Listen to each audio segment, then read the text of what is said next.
Assalamualaikum warahmatullahi wabarakatuh. Semoga keselamatan, rahmat, dan barokah selalu tercurah melimpah ruah kepada kita. Amin. Selamat datang di channel Pamcode, channel berbagi inspirasi untuk keluarga penerus generasi. Pada kesempatan yang baik ini, saya akan menyampaikan anak yang sulit menerima nasihat. Semoga dapat menginspirasi Anda.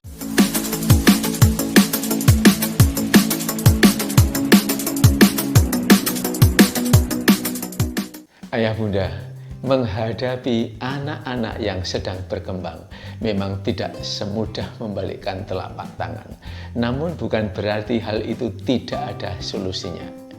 Banyak sekali permasalahan-permasalahan yang kita hadapi di dalam membimbing atau mengelola anak-anak kita.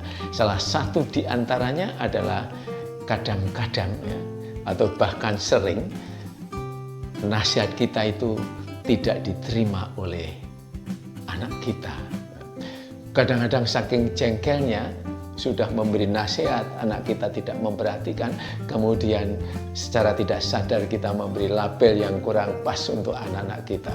Apakah itu anak kita kurang ajar, misalnya semacam anak kita bandel, anak kita dinasihati tidak mau, dan seterusnya. Nah, jika demikian, maka apapun yang akan terjadi, hal itu adalah menjadi tanggung jawab kita sebagai orang tua. Untuk itu, kita tetap harus mencari jalan keluarnya, mencari strategi yang cocok, yang tepat untuk anak-anak kita. Nah, pada kesempatan kali ini, saya akan berbagi kepada ayah bunda bagaimana cara mengatasi itu.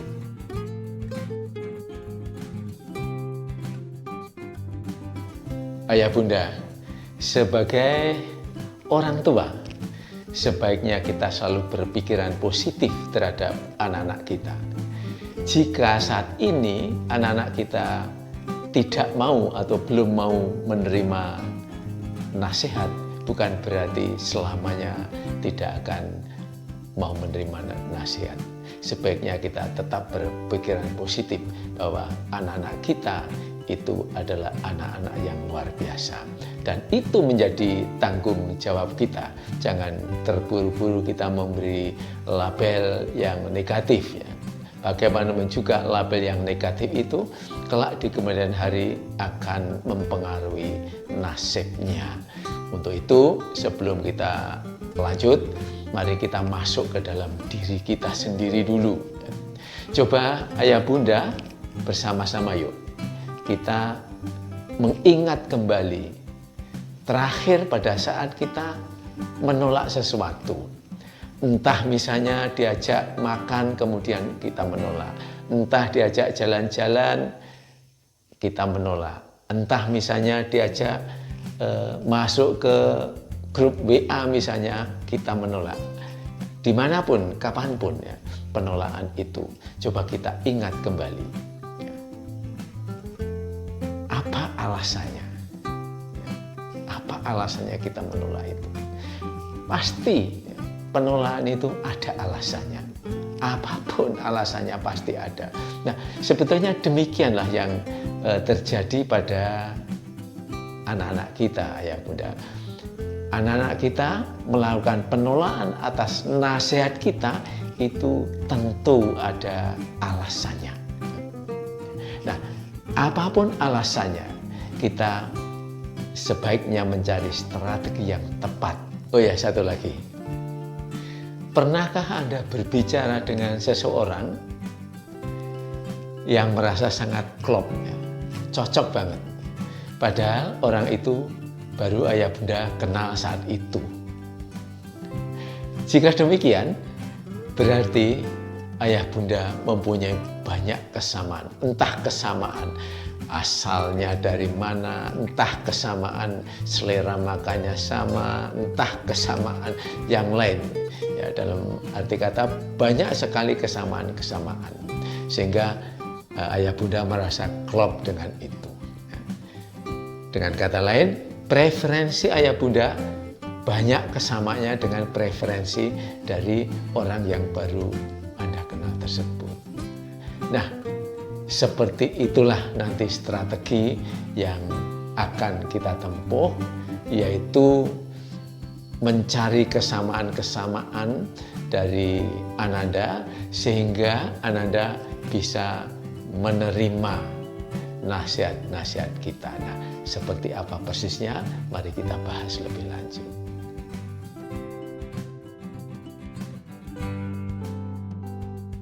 Ayah bunda, lazimnya kita berbicara dengan anak kita itu sesuai dengan kemauan kita, sesuai dengan selera kita, atau sesuai dengan preferensi kita.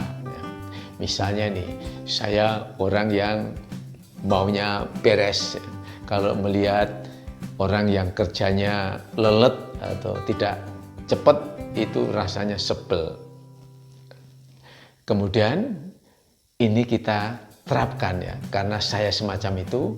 Pada saat kita berkomunikasi, memerintah orang lain, kita terapkan semacam itu. Oh, cepat dan ini dan itu dan ini sesuai dengan keinginan kita. Nah, kalau orang yang kita perintah tersebut sesuai dengan preferensi saya, itu enggak jadi masalah. Tetapi kalau orang yang kita perintah itu preferensinya tidak sama dengan preferensi saya, itu akan menjadi masalah. Salah satu di antaranya adalah penolakan. Oh ya, ada lagi. Pernahkah ayah bunda mendengar bahwa mata adalah jendela hati? Dengan kata lain, kalau kita bisa memandang matanya, kita akan bisa mengetahui isi hatinya. Nah, itulah nanti yang akan kita gunakan untuk berkomunikasi secara elegan dengan anak-anak kita. Itu yang pertama kali nanti yang akan kita lakukan.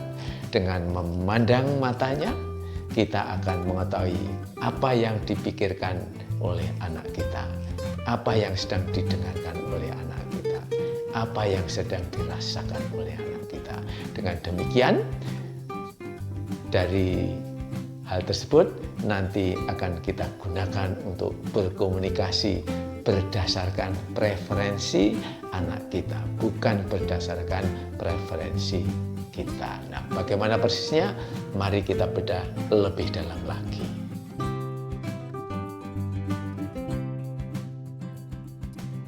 Ayah bunda, mari kita refresh sejenak mengenai representational system yang dikembangkan di dalam neuro-linguistic programming, yaitu pengkodean oleh otak ya, yang didasarkan pada pengalaman pada panca indera. Ketika kita melihat sesuatu, maka otak kita mengkodekan itu sebagai gambar atau disebut visual. Dan ketika kita mendengarkan sesuatu, maka oleh otak kita itu dikodekan sebagai suara atau auditory. Dan ketika kita merasakan sesuatu, maka oleh otak kita dikodekan sebagai sensasi atau perasaan atau disebut kinestetik. Walaupun kita itu mempunyai 5 indera, namun sebagai representasi utama itu hanya 3, yaitu visual, auditory, dan kinestetik. Setiap orang mempunyai representasi yang berbeda. Saya kemungkinan akan berbeda dengan Anda akan berbeda dengan anak Anda, dan seterusnya. Nah, orang-orang yang representasinya lebih dominan di visual, itu orang menyebutnya preferensi visual. Dan orang yang representasi yang dominan auditory, ya, orang menyebutnya preferensi auditory. Dan orang yang representasinya kinestetik, ya, biasa orang menyebut preferensi kinestetik. Dan untuk mengetahui setiap orang itu preferensinya apa, itu kita menggunakan lead system, yaitu representasi yang pertama kali. Walaupun ini sebetulnya tidak bisa mewakili keseluruhan, tapi sudah cukup di dalam komunikasi kita bisa untuk membuka atau mengakses apa yang sedang dipikirkan di dalam otak itu. Dan itu bisa kita lakukan hanya melalui pola pergerakan bola mata saya.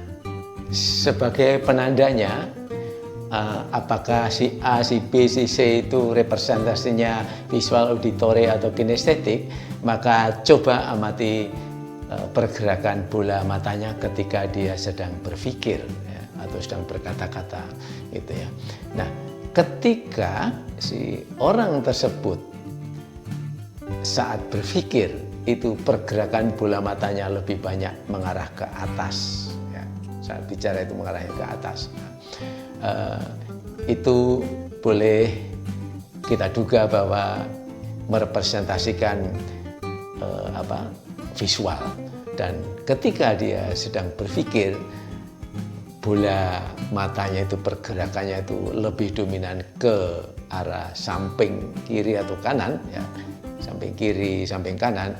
Nah, ini sebagai penanda bahwa itu boleh diduga representasinya atau preferensinya adalah auditory. Sedangkan kalau saat berbicara atau berpikir ya, itu bola matanya pergerakannya ke bawah, ya, misalnya kayak gini ya, ke bawah gitu.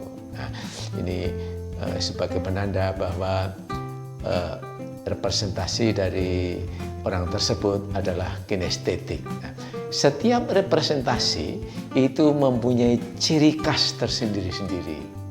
Nah, seperti apa ciri khasnya itu? Mari kita lihat satu persatu.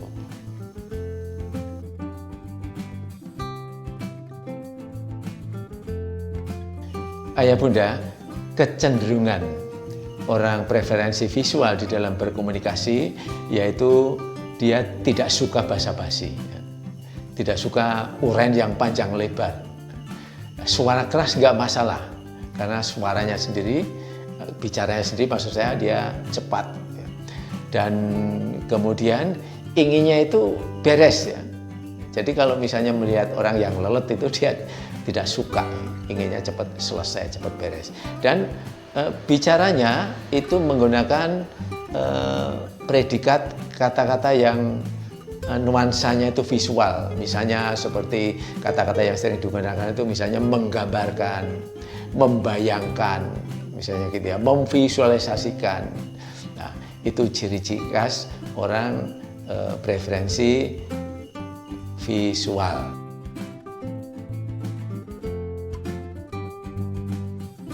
Untuk orang-orang yang kecenderungannya berrepresentasi auditory, itu penandanya ya, kalau ingin bicara dengan orang-orang tipe auditory, itu kita bicara harus prosedural, ya. Sebaiknya prosedural. Ya. Dari A sampai Z itu diterangkan secara runtut, dia akan suka semacam itu. Dan bicaranya itu agak lambat, dan dia suka pada suara-suara yang merdu, seperti ini loh, seperti suaranya audio stereo gitu ya. Dia suka dengan suara-suara semacam itu. Nah, kemudian kalau bicara dia biasanya menggunakan predikat kata-kata yang bernuansa auditory, misalnya dengarkan, itu mendayu-dayu.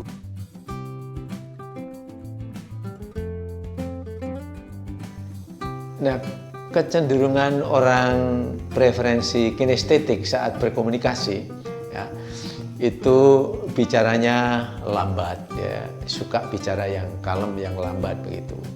Dan kemudian dia juga suka kenyamanan dan suka sentuhan ya.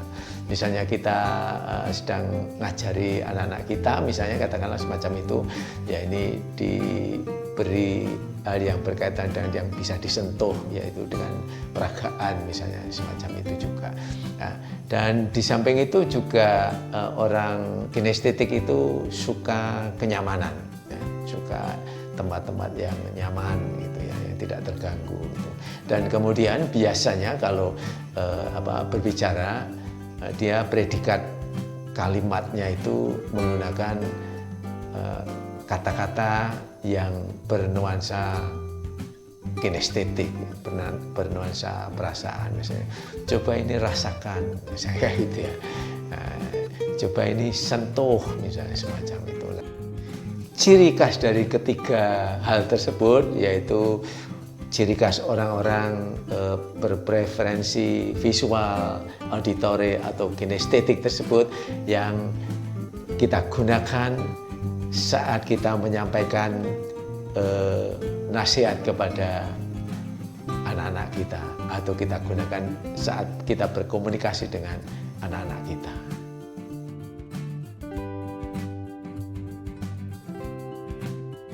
Ayah bunda, tiba saatnya kita sekarang mengetahui representasi daripada anak kita. Caranya cukup mudah. Berikan satu pertanyaan dan amati ya, pola pergerakan bola matanya saat memberikan jawabannya. Ketika anak-anak kita itu pola pergerakan bola matanya lebih banyak mengarah ke atas, berarti representasi anak kita itu adalah visual. Tetapi kalau ke samping, ke arah telinga, itu auditory. Dan kalau misalnya lebih banyak menunduk semacam ini ke bawah, ya merepresentasikan bahwa itu adalah kinestetik. Dan kita sudah tahu ciri-ciri khasnya setiap preferensi itu, dan itulah yang kita gunakan senjata untuk memberikan nasihat kepada anak-anak kita.